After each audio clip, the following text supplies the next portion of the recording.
Hi everyone, and welcome to the sixth episode of our webinar series, Kashmiri Beyond Conflict.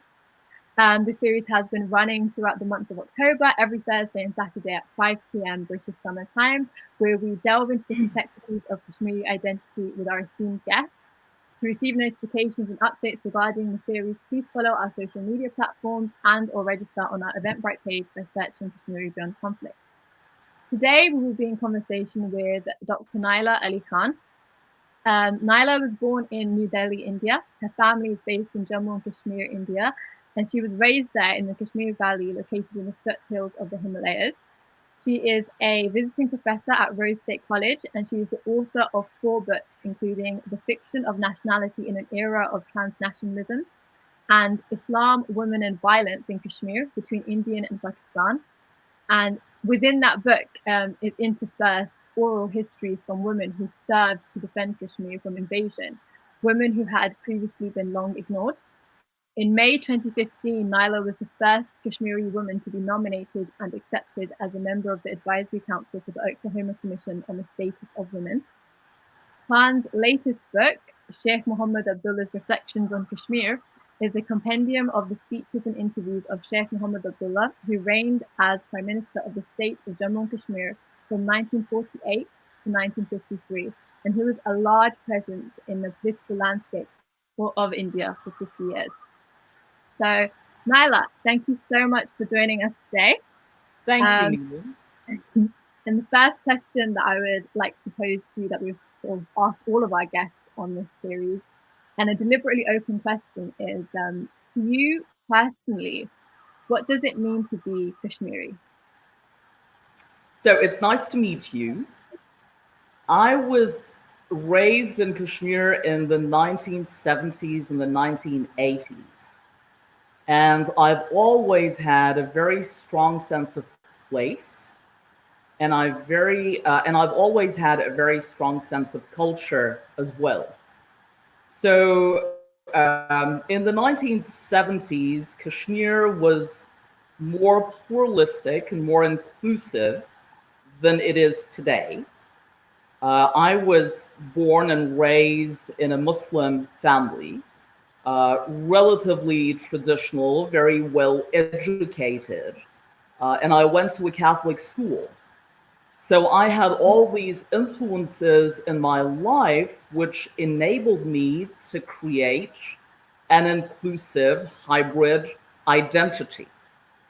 And although, as I said, my parents were relatively traditional and I was given a religious education at home, my parents were never afraid that the Irish nuns at the Catholic school that I went to would make any attempts to convert me to Christianity.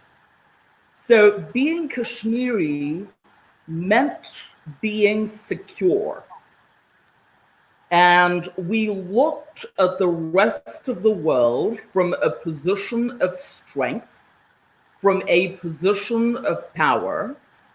I had a strong sense of our unique literatures, of our unique regional identity. I had a strong sense of my religious identity as well.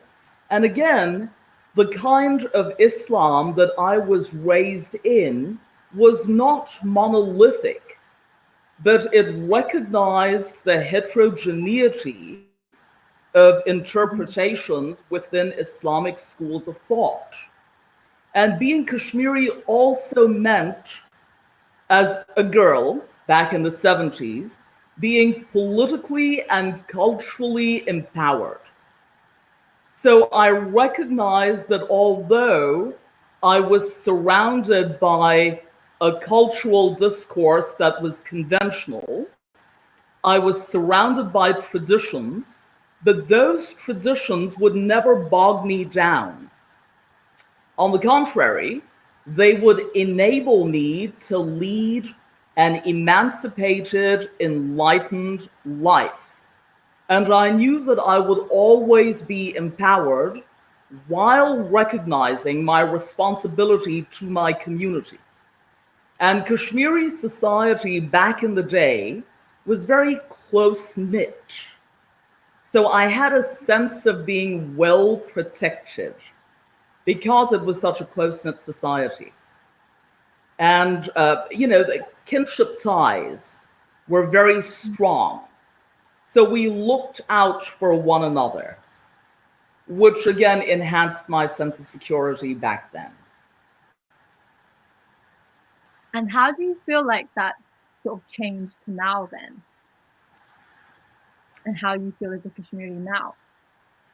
So you see, personally, as a Kashmiri, I still have a very strong sense of cultural identity, and I have a strong sense of regional identity as well, because I belong to the generation that was fortunate to see a holistic culture before the resurgence of the separatist movement, so armed insurgency and counterinsurgency. Yeah. So my generation saw a very well integrated socio-cultural identity, right? And I still have that sense of security. But over the past 30 years, there is no denying that Kashmiri identity has been eroded. The cultural fabric has been ripped to pieces. The social fabric has been ripped apart as well, particularly after August 5th, 2019. There has been a much, much greater sense of demoralization. And also, young people of your generation now feel like they live in a dystopia. You see, people of my generation felt like we lived in a utopia. We had this very romanticized notion of Kashmir and Kashmiri identity. But for people of your generation, there is really very little hope. There is a lot of despair, despondency, and also, Neelam, what comes with the ripping apart of the sociocultural fabric is a weakened sense of morality, a weakened sense of traditions and customs. You see, people of all ideologies require traditions. People of all ideologies require a collective sense of belonging, a collective sense of identity, collective memories. But those have been greatly weakened over the past 3 decades.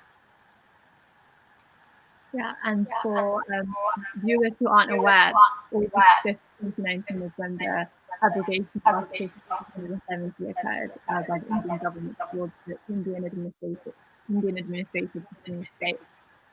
And kind of building on that as well, how do you feel like the establishment of borders makes a difference as to how you relate to the Kashmiris, both in the region and also in the diaspora? Neelam, your voice is not very clear. I didn't hear that question. Sorry, yeah. So I was saying, how do you feel that the borders make a difference as to how you relate to other Kashmiris, both within the region and also within the diaspora as well? So,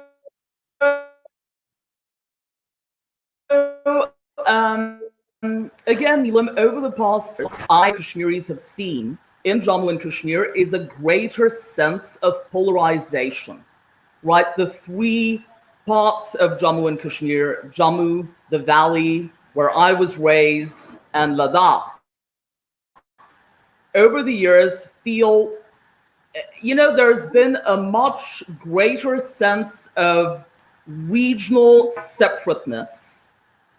So religious polarization, regional polarization, as well as ethnic polarization is much greater now.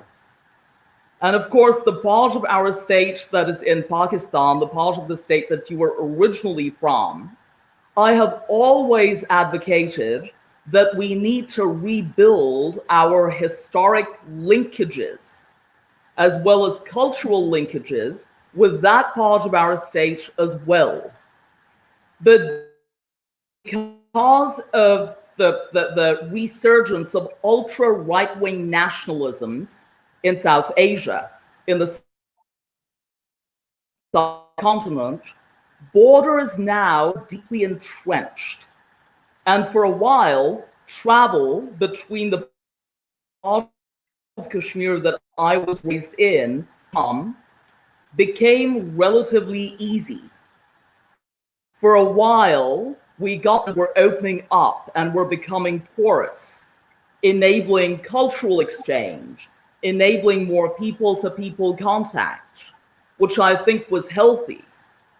But now, again, with this very, with this ugly rhetoric, and with this rhetoric of hate and bigotry, those borders have again been reinforced, making it difficult to facilitate people-to-people contact, making it difficult for people from our part of the state to reestablish historic linkages with people from your part of the state. And currently, as you and members of your audience know as well, India is being ruled by a political party that has built its entire political identity on the ideology of Hindutva, which is an ideology that divides, it polarizes. It's an ideology that is built on the demonization of particular religious and ethnic groups. That's what they thrive on. So that has made, I think, the animosity even worse between the various parts of Jammu and Kashmir, currently in India. Yeah, I think that's really interesting as well. Especially from my perspective as well, I wasn't even aware of what was going on in the Indian side of Kashmir for so long because of what you're saying, this disconnect between both of the regions as well.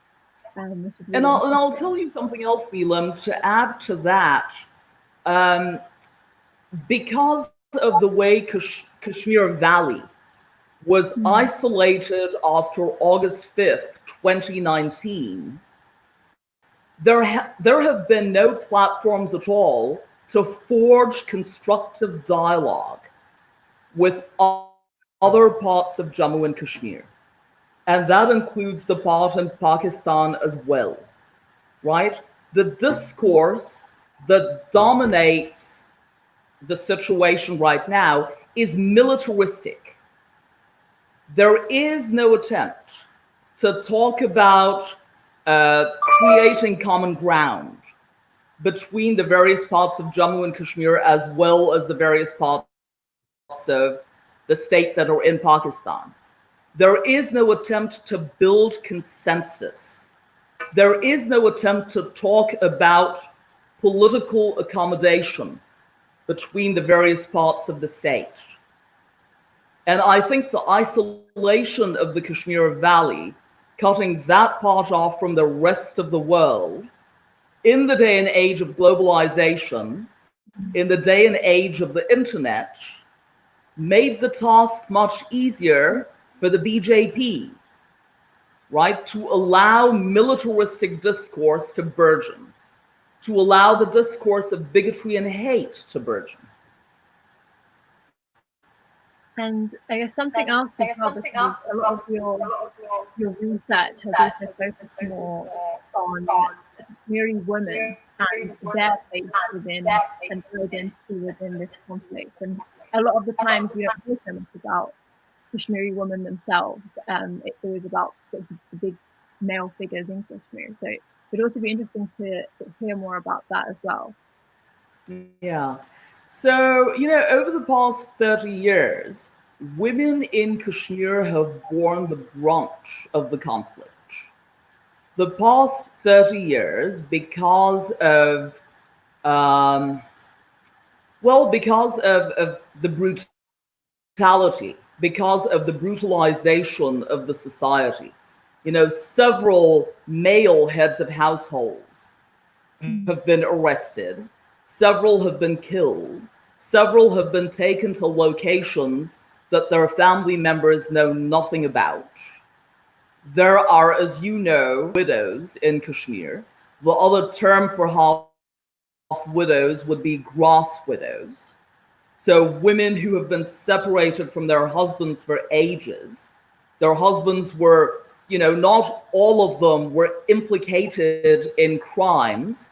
Some of them were simply suspected of being affiliated with militant organizations, and because of suspicion were picked up and taken to taken to places where they were interrogated, brutally interrogated, right? Prisons.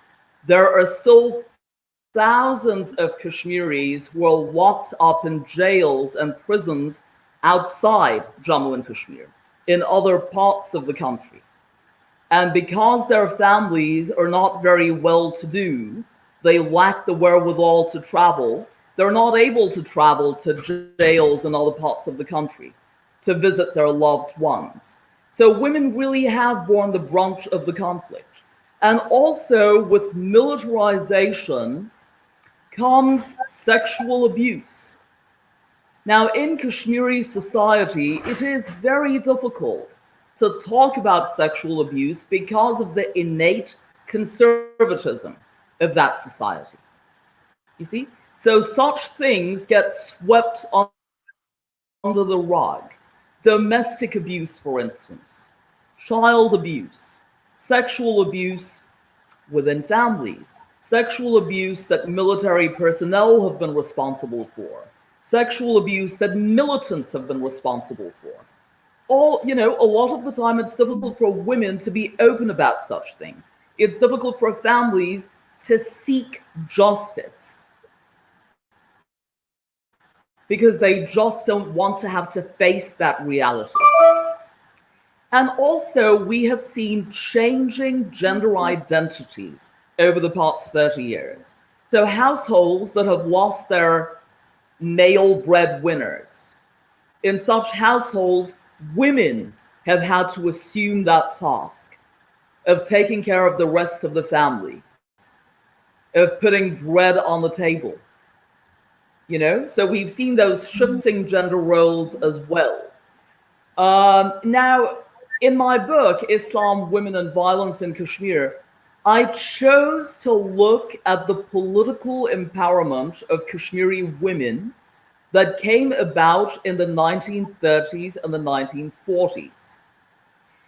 So when people look at Kashmir through the prism of the current conflict, they see women as victims, right? They see women as rape victims, or they see them as war widows, or they see them as half widows, or they see them as despondent. They see them as mothers of martyrs.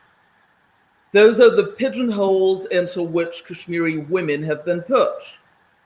So I wanted to look into how women had actually been politically empowered in terms of being given the right to vote, in terms of having a voice in mainstream and subaltern political movements, in terms of running for legislative assembly and Indian parliament, and also in terms of being members of the Women's Self-Defense Corps. And the Women's Self-Defense Corps, back in 1947, 1948, played a huge role in reviving the cultural identity of Kashmiris, played a huge role in initiating adult literacy classes. And it's important to talk about such things. Now, when we go back to the 1930s, and we talk about the strong movement that Kashmiris created against monarchy, it was not just a male movement. It was a movement in which women stood and fought shoulder to shoulder with their male counterparts. And not just women of elite and well-educated families, but women at the grassroots level as well, rural women. So in the 1930s, the movement that rattled the cages of the Dogra monarchy was it went across class divides, and it went across cultural divides as well.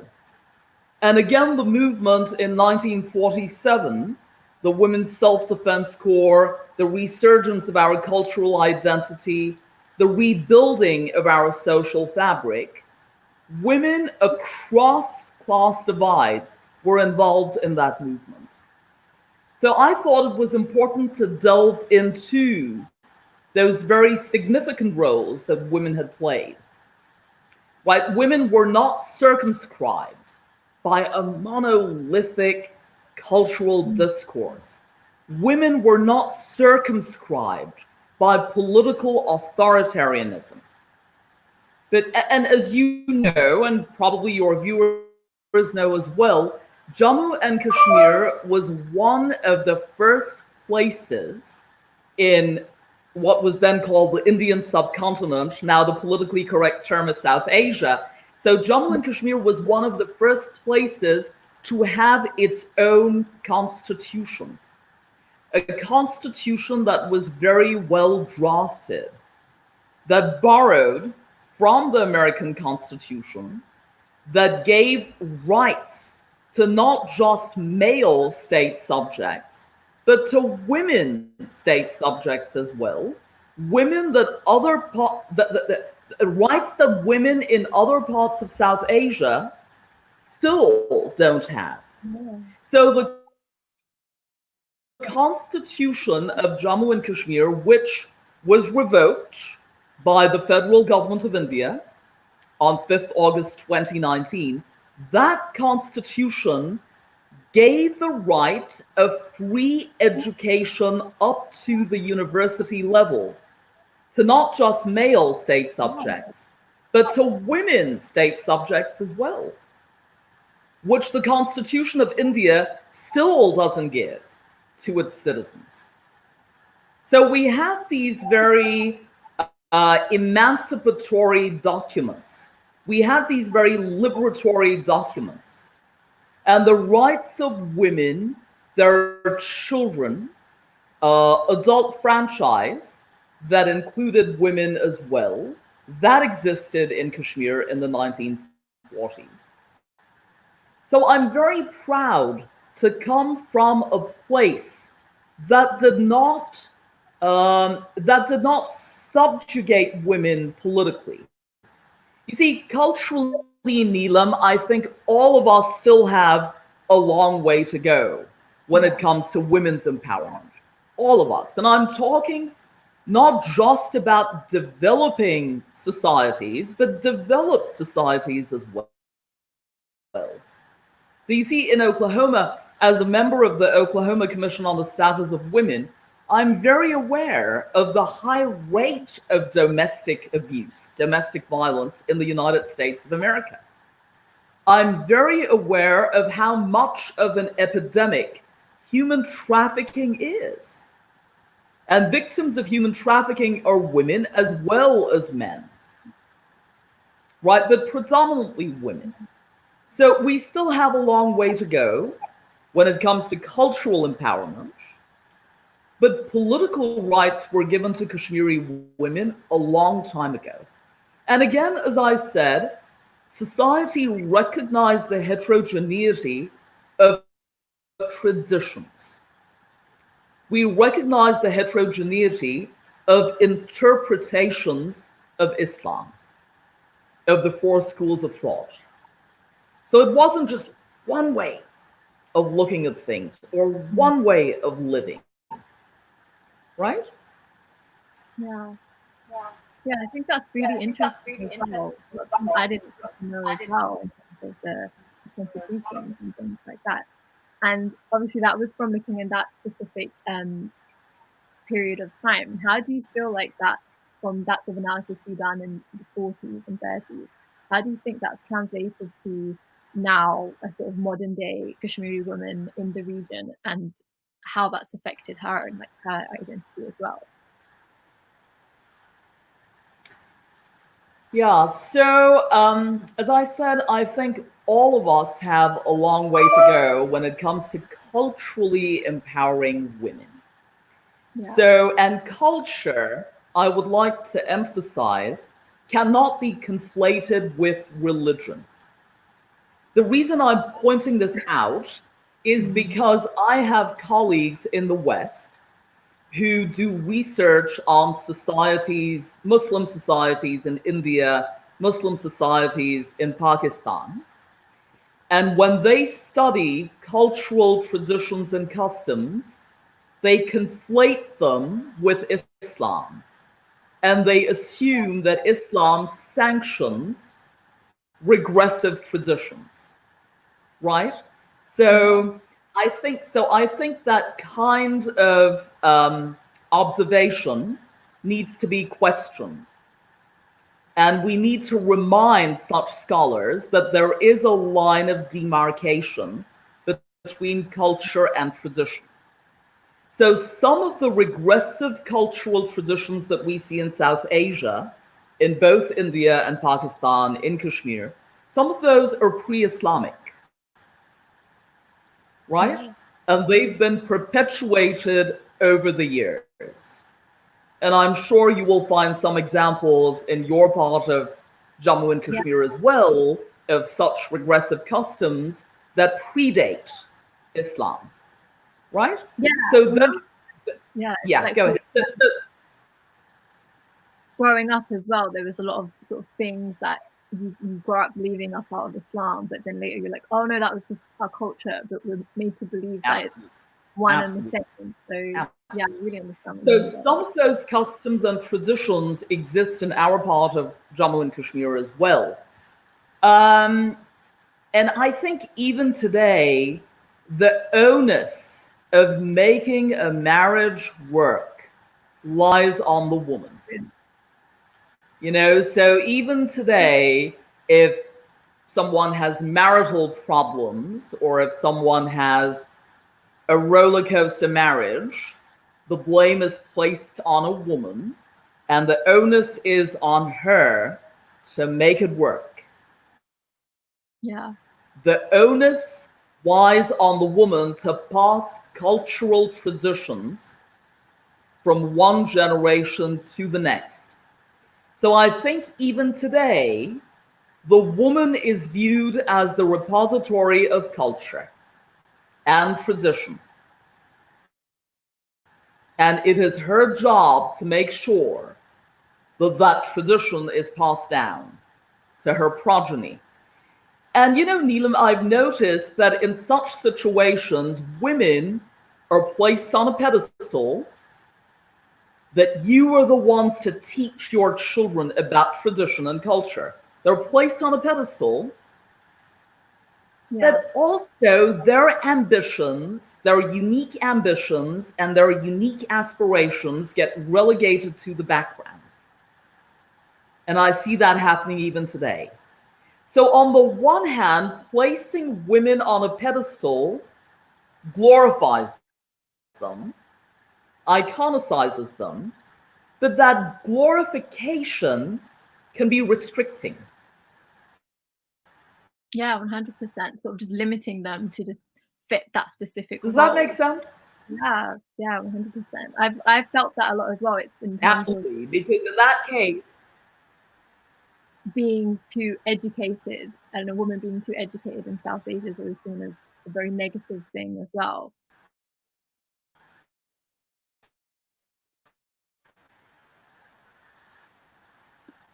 even making sure that the family the woman belongs to retains its good name as well. You see? So victims of domestic violence are always willing to speak up. Their trauma is brushed under the rug. today in the 21st century, though the rate of is relatively high,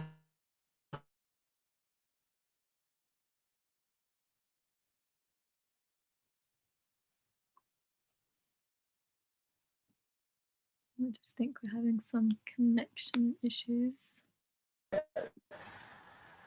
Nyla, are you back? and I think, yeah. yes.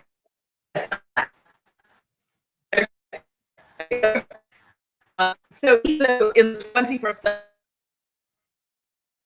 century today,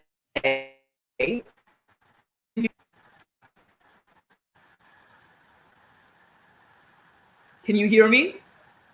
Yeah, I can hear you now. Okay. So even though in the 21st century, the rate of female literacy in Kashmir is relatively high, and it's always been relatively high. That's something else I would like to point out, compared to other states in India, you know?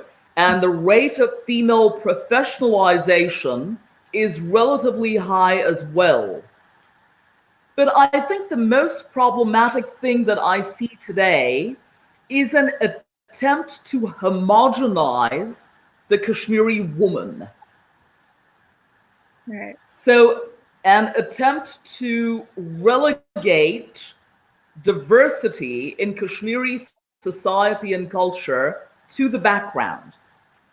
All of us have identities that are mediated through our unique histories, through our class identities, through our level location. You know, whether we belong to urban areas or rural areas, how we relate to conflicts within our own culture. Again, culture is not seamless. History is not seamless. Culture is dynamic, and it should be dynamic. It should be a site of dialogue, conflict, resolution, right? Not static. So I see that very problematic attempt to homogenize the Kashmiri woman.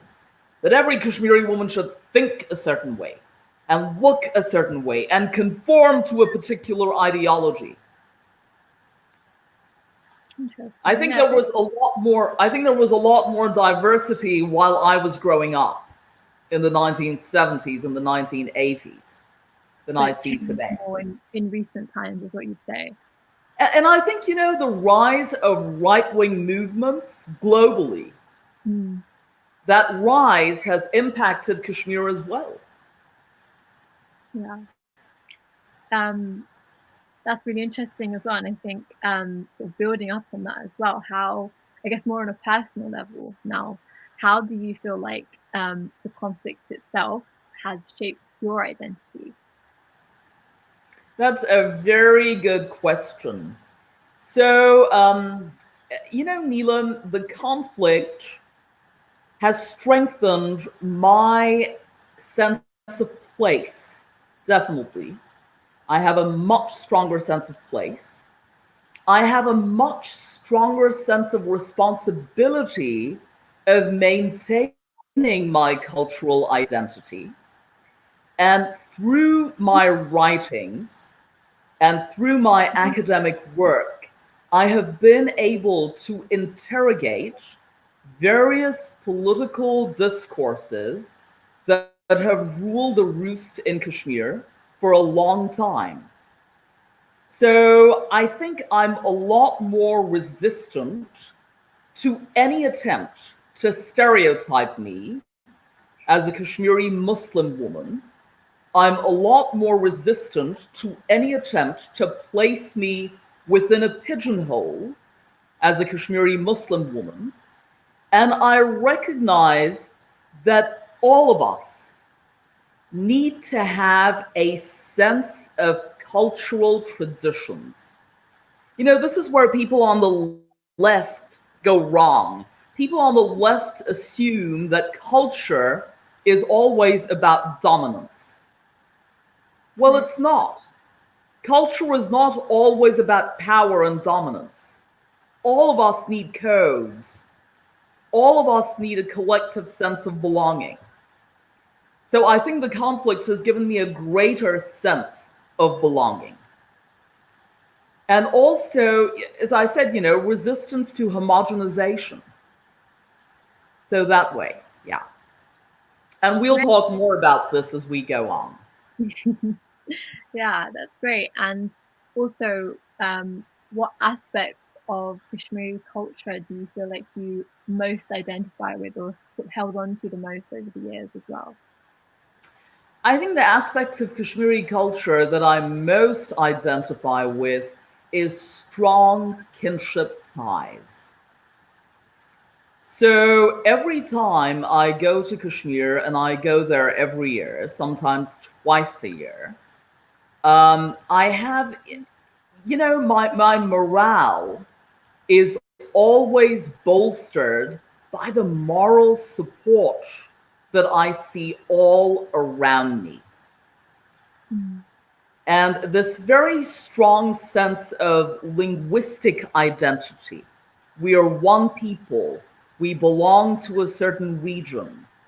I belong to large families. My mother has a large family. My father, who passed away a few months ago, had a very large family as well, and very old family with deep roots in Kashmiri society. So that's the aspect that I most relate to. And another aspect that I most relate to is the emancipatory Islam that was practiced in Kashmir while I was growing up. So my father and the rest of his family have always been devotees of Shah Hamdan, Sayyid Mir Ali Hamadani, who was the Iraqi scholar who disseminated Islam in Kashmir. So I've always had that sense that Islam is about inclusion, that Islam is about pluralism. Islam in Kashmir was not spread by the sword, but it was spread by dialogue. It was spread by enlightened discourse. And that's another aspect that I most relate to. I've always been very proud of my identity as a Kashmiri Muslim woman. Because being a Kashmiri Muslim woman for me has never meant confinement. It's never meant being restricted. It's never meant having to remain behind closed doors. But it has meant having a voice, a political voice, being culturally empowered, having rights of inheritance, the right to express my opinion. So that's what it's always meant for me. That was great, and it was really inspiring. Wow. So thank you so much for all of your insights and for joining us. Are there any final words or comments you'd like to make? Well, it was a pleasure meeting you, and I'm delighted that I was interviewed by someone from the part of Jammu and Kashmir that is in Pakistan. And I hope we can go on.